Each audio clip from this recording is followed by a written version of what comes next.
Fala pessoal, sejam todos bem-vindos para mais um vídeo recheado de informações da política. Eu tô chegando com um caminhão de notícias de Brasília. Muitas coisas acontecendo nesse momento, muita coisa envolvendo gente poderosa que eu venho passar agora tudo para vocês. Antes de mais nada, eu já peço para você que é novo aqui no canal para que se inscreva agora mesmo e também ative o sino das notificações para se manter sempre atualizado. Deixa o like no vídeo, então, e vamos para a notícia.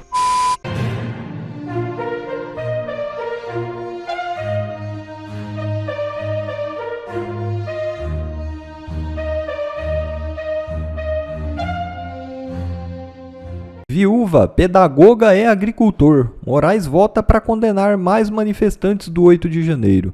É isso mesmo. O ministro do STF votou para condenar mais 20 réus do 8 de janeiro.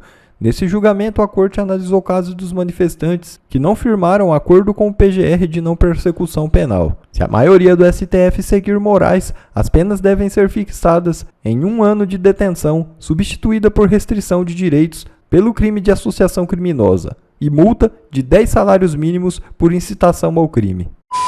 E Carla Zambelli anuncia que deixou o Brasil após condenação do STF. É isso mesmo. A deputada federal Carla Zambelli revelou que está fora do Brasil e se licenciou do seu mandato. No exterior, Zambelli pretende seguir os passos de Eduardo Bolsonaro, que também enfrenta investigações do STF, e por isso atua fora do país para denunciar o que classifica como ditadura.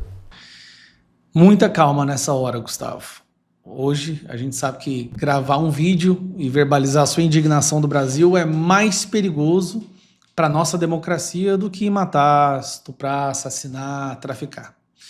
Mas hoje meu coração transborda de tristeza e de indignação. A deputada federal mais votada nas eleições de 2022 se viu obrigada, por causa dessa perseguição do nosso judiciário, a fugir do Brasil e ir para um outro país, uma outra nação, para que ela possa continuar falando e lutando pela nossa democracia. Vocês sabem, eu estou falando da Carla Zambelli. Mas antes de falar dela, quero te mostrar a lista aqui, ó, dos 50 parlamentares mais votados, dos 50 deputados federais mais votados. Terceiro lugar, Carla Zambelli. Quarto lugar, Eduardo Bolsonaro. Coincidentemente, os dois são de direita, os dois, obviamente, apoiam Bolsonaro, e os dois se veem numa situação onde, para continuar lutando pela nossa democracia, eles tiveram que fugir do Brasil. Eduardo Bolsonaro, nos Estados Unidos, denunciando as atrocidades e os crimes cometidos por parte do nosso judiciário. E a ditadura que virou isso daqui.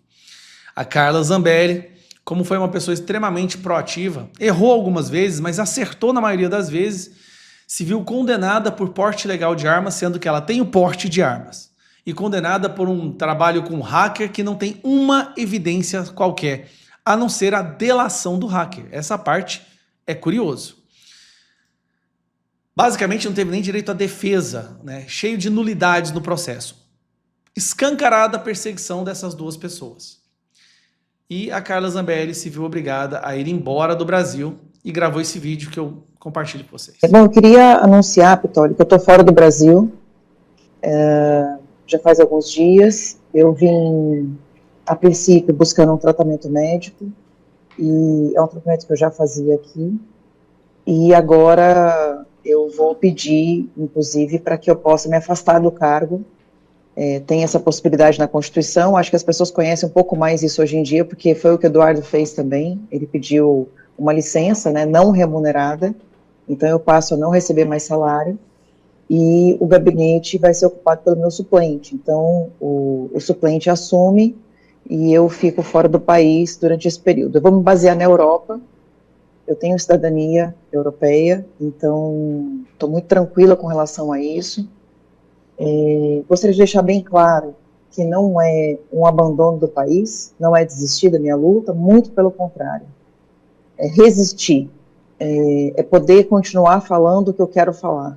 É voltar a ser a Carla que eu era antes das amarras que essa ditadura nos impôs. Eu costumo dizer, eu tenho uma tatuagem de uma fênix, e eu costumo dizer que a gente tem que se reinventar todo o tempo. Quando as pessoas acham que a gente virou cinzas, a gente tem que renascer das cinzas e voltar a brilhar. Carla Zambelli, gente, ela teve quase 1 milhão de votos. A mulher mais votada. Nos últimos 2 anos, ela se viu numa situação, porque ela sabia da perseguição, que ela parou de falar. Uma pessoa que era tão verbal, falava tanto, lutava tanto, e ela foi ficando cada vez mais encolhida, porque falavam para ela que se ela ficasse quietinha, se ela ficasse calada, ela seria poupada. Esse sistema não poupa ninguém. O que acontece é que ela iria ser presa, a mulher mais votada. Gente, olha a loucura, olha a loucura! Dos 4 mais votados do Brasil, 3 são de direita, diga-se de passagem. Dos 4 mais votados do Brasil, 2 pessoas têm que fugir. Somando as 2 pessoas, são 1.700.000 votos, tendo que fugir do Brasil. E aí vai o STF agora e quer mudar uma interpretação das redes sociais para anular isso aqui. Não vão prender o Nicolas, não. Eles querem calar o Nicolas. Completamente. Onde isso vai parar? Nós temos hoje, só para você ter uma ideia, 37 deputados federais respondendo processo no STF por palavras, por suas falas, por suas opiniões. E querem usar essas listas, essas opiniões, para caçar e prender deputado. Por corrupção, ninguém está sendo preso. O Janones, gente, o Janones está andando por aí tranquilamente. Roubou e admitiu. Que loucura é essa? E se reclamar do STF, antidemocrático, inquérito, Polícia Federal na sua casa. Puta que pariu! A Carla Zambelli não merece isso que está acontecendo com ela. Ela teve que deixar aqui um filho de 18 anos, a mãe, a família dela inteira. Ela foi sozinha para lá. Qual o crime ela cometeu? Ela roubou? Ela desviou a emenda? Não. Ficou indignada com o processo que foi feito a eleição em 2022? Ficou. Um hacker sem vergonha para diminuir a pena dele foi lá e jogou o nome dela num negócio que ela não tinha nada a ver. Pronto, vamos condenar ela.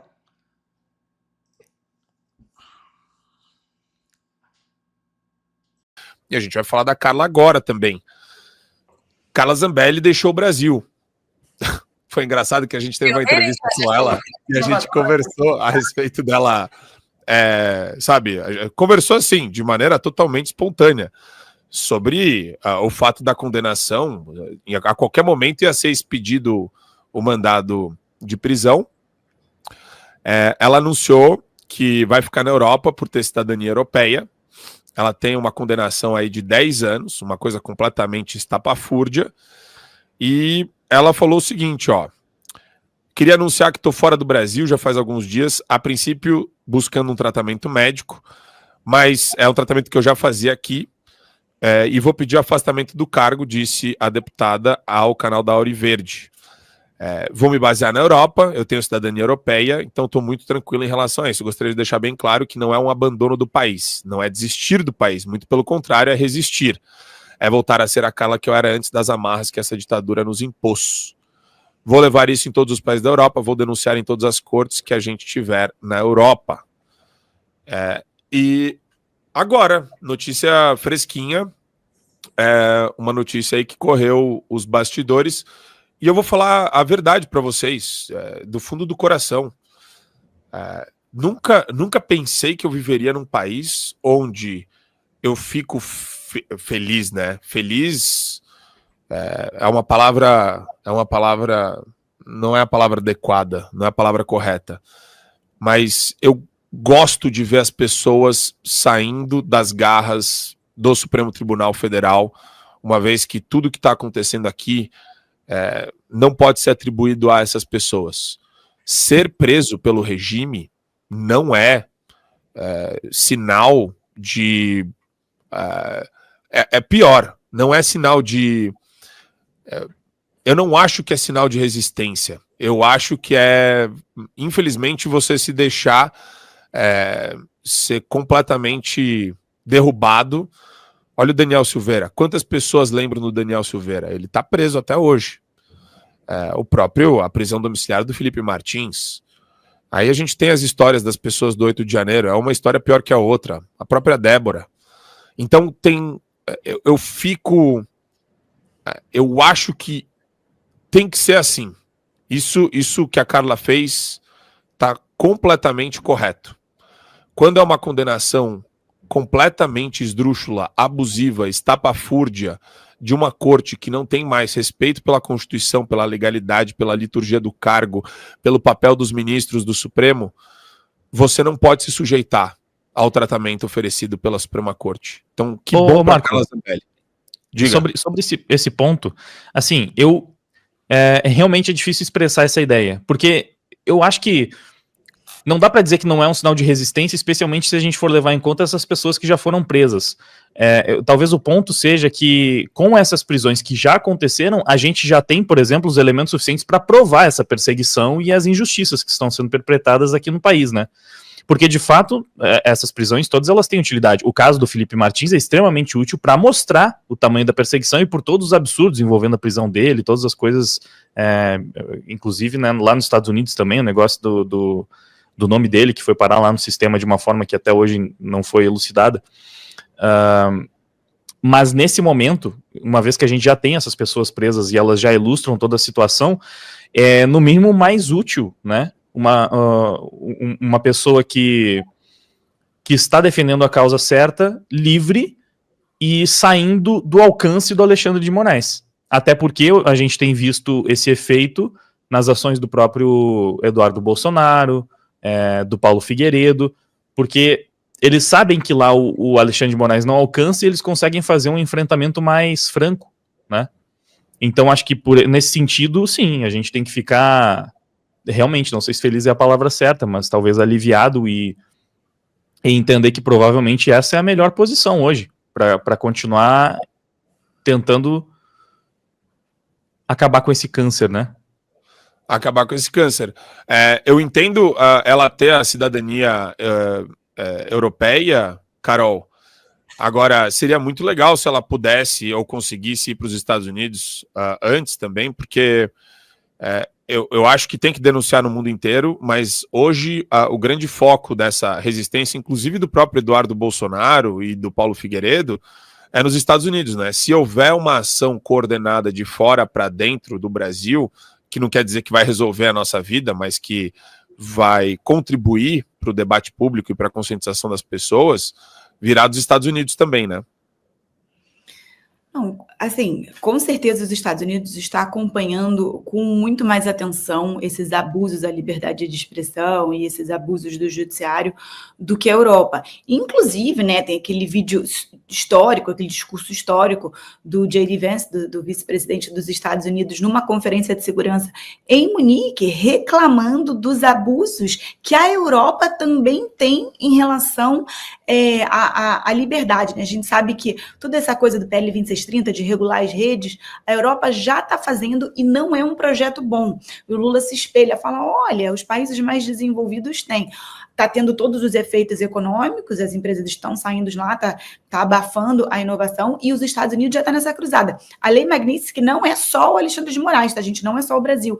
Tem autoridade europeia também que está passando por isso. Então, óbvio que para a Carla é muito melhor se ela pudesse juntar nos Estados Unidos a todo mundo que já está lá, a Ludmilla, que também né, fez esse mesmo processo, que também era perseguida aqui, a juíza. E a Carla, eu preciso me atualizar de qual dos dois processos ela já está ali mais enrolada. Mas é importante frisar que não é, as pessoas acham que é só aquela questão, né, que todo mundo tem essa figura na cabeça dela correndo atrás de uma pessoa com Nesse caso é o processo referente à invasão do CNJ. Pois é, então, esse processo, o julgamento, é mais absurdo do que o outro. O outro sempre cabe ali um juízo de valor de quem não é operador do direito, mas eu tive a oportunidade de conversar bastante com o advogado dela, tem abusos processuais nos dois casos, mas esse da invasão do CNJ é ainda pior, porque está comprovado que ela não teve nada a ver com isso, e ela está tendo uma sentença, então é sim perseguição política. E aí é óbvio que para ela vai ser muito melhor se ela puder levar esse caso para os Estados Unidos, porque isso só corrobora as denúncias que o Paulo Figueiredo, que o Eduardo e que uma equipe toda está fazendo lá, né? Eu queria trazer para vocês algo que eu vi, inclusive, o Cláudio Dantas postar uma matéria sobre isso, achei interessante a matéria do Dantas, mas eu preciso valorizar o trabalho do Eduardo Bolsonaro no exterior, que é um trabalho histórico, é um trabalho de resiliência, E é um trabalho que muita gente duvidou no começo sobre a efetividade. Muita gente tirou sarro, muita gente tirou onda, muita gente falou que era uma aposta errada. E saiu uma capa da Veja sobre a possibilidade, inclusive, do Eduardo Bolsonaro se qualificar como um pré-candidato à presidência da República. E ele deixou muito claro que ele só enfrenta isso daí se a missão for dada pelo pai dele, pelo Jair Bolsonaro.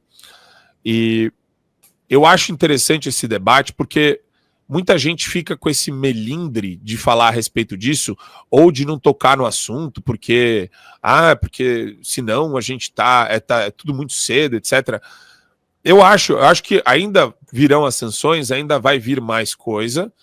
Eu acho que ele está preocupado com isso, mas é uma questão que a gente precisa, e eu sou a favor disso, abrir o máximo de espaço possível para o Eduardo Bolsonaro. É muito difícil você falar com as pessoas de fora, mas ele não consegue, ele não pode fazer isso daqui, enquanto durar o regime ou enquanto ele não tiver a segurança que ele pode voltar sem ser surpreendido com um mandado de prisão. E eu queria jogar também para o Wagner essa questão, Wagner, do Eduardo Bolsonaro, e vou jogar também a Michelle. Né? A Michelle, ela tem mostrado um desempenho fora do normal nas pesquisas. Vamos colocar um vídeo para vocês falando sobre isso. Muito de balão de ensaio, a gente ouviu falar de Eduardo, de Flávio, agora Michelle, e enfim. Tem muita plantação de notícias, não tô falando que é esse caso assim, mas só pra vocês saberem como funciona o jornalismo também. Tem fontes, vários lugares, direita, esquerda, blá, blá, blá, blá. As fontes, elas têm relação com o jornalista no sentido de passar informação, né, o jornalista, cabe o jornalista checar, etc e tal. Agora, o que acontece é que, em muitos casos, você tem as fontes passando informação, os jornalistas publicam algo na confiança da fonte, só que muitas vezes a fonte tem um segundo, terceiro, quarto, quinto interesse por trás. Isso é uma coisa de agora, é culpa do Lula, é culpa do Bolsonaro. Não, meus amigos, não, pequeno gafanhoto, isso existe desde o começo dos tempos, desde o jornalismo moderno nasce, o liberal moderno nasce na Inglaterra há alguns séculos, né? A relação com a fonte, ela é isso mesmo. Agora, tem fontes que nesse processo acabam botando notícias para ver se cola ou para ver se o seu interesse acaba germinando com o debate público, né? Eu não estou falando que o nome da Michelle Bolsonaro não é um nome forte, inclusive mais forte que o do Eduardo Bolsonaro hoje. Muito se fala que o Jair Bolsonaro não gostaria de ver a primeira-dama encabeçando uma chapa devido ao seu machismo. Há quem diga que a primeira-dama poderia ser vice de Tarcísio de Freitas numa chapa. E aí você tem muito wishful thinking, tem muito desejo, tem muita vontade, tem muita guerra. As pessoas acham que o Game of Thrones você só tem dentro da esquerda, tem um da esquerda e dentro da direita também. Tem um Game of Thrones dentro da direita para disputar, para saber quem é que vai ser o candidato à eleição presidencial pela direita. Eu adoro ouvir o Sakamoto, esse cara é completamente maluco, bicho. E ele fica conjecturando, quem que ele acha, etc. Mas eu vou falar uma coisa pra você. A Michelle, se ela quiser o Senado, ela entra no Senado. Se abrir essa oportunidade para ela do Senado, ela tem tudo para entrar no Senado, e ela é um nome forte. Ela e o Eduardo Bolsonaro são dois nomes fortes. O Eduardo Bolsonaro é um cara também que, se ele falar eu vou pro Senado, inclusive falam dele eles estão verificando a possibilidade, e existe a possibilidade dele fazer campanha remotamente, Wagner. Olha, a Michelle parece que tem tantas qualidades que estão sendo admiradas até mesmo pelos opositores, que eu vi um vídeo essa semana da Daniela Lima rasgando elogios para ela.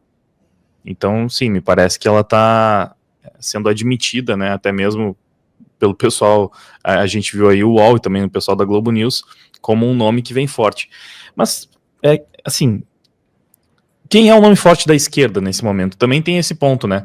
Porque me parece que na situação atual, se for o Lula concorrendo mais uma vez, independente do nome da direita que for contra ele, tá muito bem encaminhado, né? A menos que alguma coisa muito suspeita aconteça, com a rejeição que o Lula vem demonstrando em todas as pesquisas, é muito difícil de imaginar, até porque eu imagino que a coisa ainda vai piorar até as eleições do ano que vem. É muito difícil de imaginar ele vencendo contra qualquer um desses candidatos. Eu não acho muito interessante essa ideia da Michelle como vice numa chapa do Tarcísio. Acho que, no momento, eu ainda vi pouco da Michelle para falar sobre ela como presidenciável. Eu acho que, como senadora, olha, a gente precisa de senadores, né? Já que lá na pior das hipóteses, é o lugar onde precisa. Na pior das hipóteses, não sei, né? Em uma das hipóteses que hoje parece impossível, mas se for viável, é o lugar onde se consegue controlar o Supremo, que é o grande problema no momento. Então a gente precisa de mais senadores ideológicos que realmente estejam dispostos a enfrentar Alexandre de Moraes. Bom, pessoal, esse foi mais um vídeo. Eu espero que vocês tenham gostado. Se vocês gostaram, deixa o like aqui para fortalecer nosso canal. Logo eu volto trazendo mais informações da política para vocês. Um forte abraço, fiquem todos com Deus e até a próxima.